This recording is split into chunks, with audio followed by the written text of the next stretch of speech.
Because I've come across some remarks by George Washington, and they're beautiful. And in his farewell address, he essentially might as well have been giving it this year. Really? We're going to mark the 250th anniversary of the Declaration of Independence next year. Mm-hmm. I hope it doesn't get stolen. Followed by the 250th anniversary of George Washington's farewell address in the 250th farewell address celebration will be 2046. Ooh. Washington's farewell address warned less about foreign entanglements and more about domestic dangers like partisanship, public debt, and manipulative leaders in 1746. He feared that political factions could be exploited by ambitious and unprincipled men. We haven't seen that, have we? Wasn't it 1798? Yes, I'm sorry. Or 96 or something like that. Yeah, 96. 1796. 96, yeah. I'm sorry, go ahead. Let me see if I can read the exact remarks. The revolution, of course, began with the inspirational language of Thomas Jefferson, who wrote most of the Declaration. It ended with somber warnings from Washington, the nation's first president.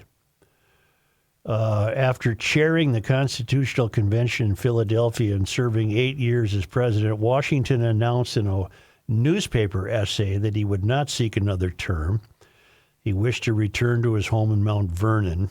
The essay that was printed was known as his farewell address, and his confidence was waning in America's ability to pull itself out of a tailspin. I'm just shocked at that Washington's farewell address is famous for the admonition to steer clear of permanent alliances and to resist the temptation to entangle our peace and prosperity in the toils of European ambition. Important as those warnings are, they are not the main topic of Washington's message. During the 4 decades that I have taught the farewell address, who wrote this? That would be a fellow named Robert A. Strong at the University of Virginia. During the 4 decades that I have taught the farewell address in classes on American government, I have urged my students to set aside the familiar issues of foreign policy and isolationism and to read the address for what it says about the domestic challenges confronting America. Those challenges included partisanship, parochialism, excessive public debt, ambitious leaders who could come to power playing off our differences, and a poorly informed public who might sacrifice their own liberties to find relief from divisive politics. Good God in heaven. You're just seeing that today. Washington's address lacks Jefferson's ideal. Instead, it's a realistic assessment that calculates costly political mistakes. Partisanship, according to Washington, was the primary problem for the American Republic. Isn't that fascinating? You know, this Washington, I don't know if you know this or not, but he must have been a pretty sharp cookie. I think so. Partisanship is the primary problem for the American public, according to our man, George Washington. And I copied his letters here, but the print came out too small to read. Partisanship serves always to distract public councils and enfeeble the public administration, he wrote. Partisanship agitates the community with ill-founded jealousies and false alarms, kindles the animosity of one part against another, foments occasionally riot and insurrection, and can open the door to foreign influence and corruption. Oh, wow. Though political parties, Washington observes, may now and then answer popular ends, they can also become potent engines. this is hard to read, by which cunning, ambitious, and unprincipled men will be enabled to subvert the power of the people and to usurp for themselves the reins of government, destroying afterwards the very engines which have lifted them to unjust dominion. Washington's fear that partisanship could lead to the destruction of the Constitution and to the rule of ambitious and unprincipled men was so important to him that he felt compelled to repeat the warning more than once in his farewell address. And despite what you may think, I'm not thinking of just Trump here. We are faced by a very poorly serving public class, no matter what side of the aisle you're on. Yeah, it didn't start 2 years ago. This is a crying out of warning from George Washington about what ultimately he saw happening to the country, and it's happening.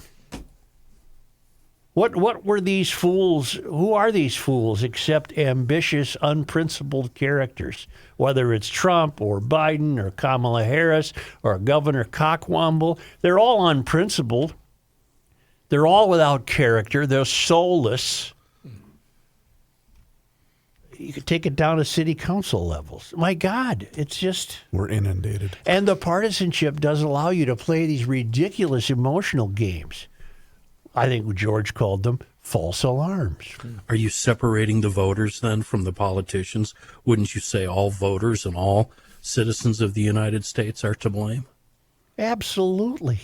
As a teenager, Washington compiled over 100 rules for social interaction styled the Rules of Civility.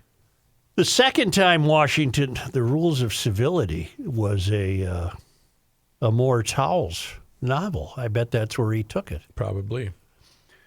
The second time Washington took it up, he said that the disorders and miseries of partisanship may gradually incline the minds of men to seek security and repose in the absolute power of an individual. Wow.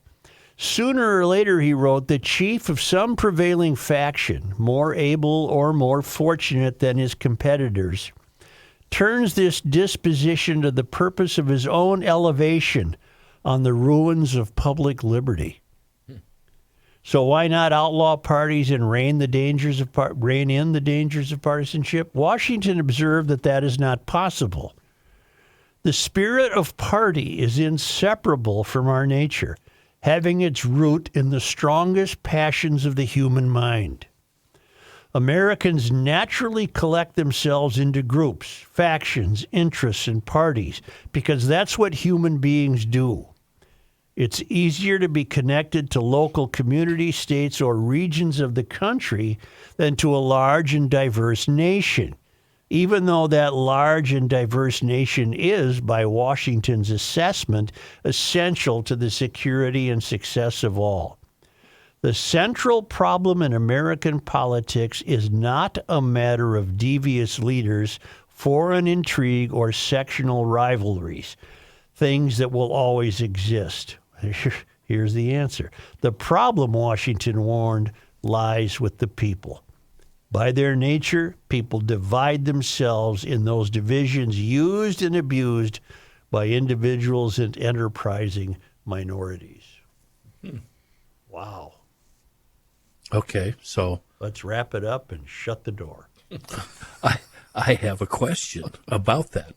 Well, let me finish this. Okay, all right. Within certain limits, Washington acknowledged, that's probably true, but even if the battles between political parties sometimes have a useful purpose, Washington worried about the excesses of partisanship. Partisanship is like a fire. It demands a uniform vigilance to prevent its bursting into flame, lest instead of warming, it should consume. Where is America today? Warmed by the fires of partisanship or consumed by the bursting of flames. Washington suggested that provocative question more than 2 centuries ago on September 19th, 1796. The question remains worth asking. Robert A. Strong, Emeritus Professor of Politics, Washington and Lee University, Senior Fellow, University of Virginia, He does not work for, consult, own shares in, or receives funding from any company or organization that would benefit from this article, and has disclosed no relevant affiliations beyond their academic appointment. These words come to you from The Conversation under a Creative Commons license. Thank you. Maybe his classes do not reflect the failed academy. Maybe his classes would. I envy the people who take his classes, what I'm trying to say. I bet they're pretty interesting. So when he was talking about the citizenry, George Washington, that is, what are the responsibilities of just us, the five of us sitting here right now, to follow the example of these civilities as expressed by George Washington? What are we to do to improve this situation? My answer has been to encourage running for office garage logicians. By garage logicians, I mean people who are not necessarily dedicated to partisanship, but see wisdom by taking a little of this and a little of that and seeing what works and expressing wisdom in the way they would lead. We are led now, in the Twin Cities, for example, only by one side of the aisle. Only. There's no ands, ifs, or but about it. You and us are being judged right now by people because you or we, when I say you, they think all of us hate Trump, or on the other hand, hate walls. How are we to change that? How are we to bring both sides together? I don't see it happening, Joe. What I'm saying is it's futile. I mean, what he said is awesome, but it's too late. Well, I wish I wasn't pinned with hate, although I can understand where it's come from. I would prefer to say I'm disgusted. In what? The behavior of Walz or Trump is disgusting. It's not. It's as Peggy Noonan wrote. It's not what we do. If you ask me, both parties, Republican, Democrats, are just simply wings of an evil flying monkey, and we're doomed no matter what. What do you think the turning point was? Do you think it was Bush Gore? No. You have to make a decision about this concept of being doomed or not. I mean, we've used it as a tagline. We've thrown it around somewhat comically. Oh, we're doomed. Yeah. I don't know. Are we? Tell me why we're not. I don't know. It feels like it. Tell me why we're not. Give me some hope. That's what I'm asking. I can't, because here's what I see when I look at the horizon. I see no political hero presenting himself or herself. I see no one rising to the challenge of stitching us back together. I don't even know at what point would you try to return the country to. At what point were we a more noble people? You go back far enough, we weren't noble because of slavery. You come further forward, we weren't noble enough because of imperialism.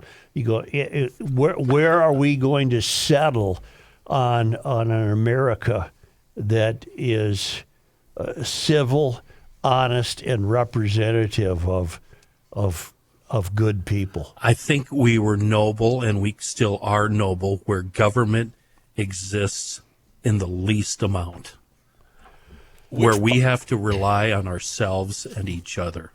Which party do you think is capable of coming out with a candidate that says just that?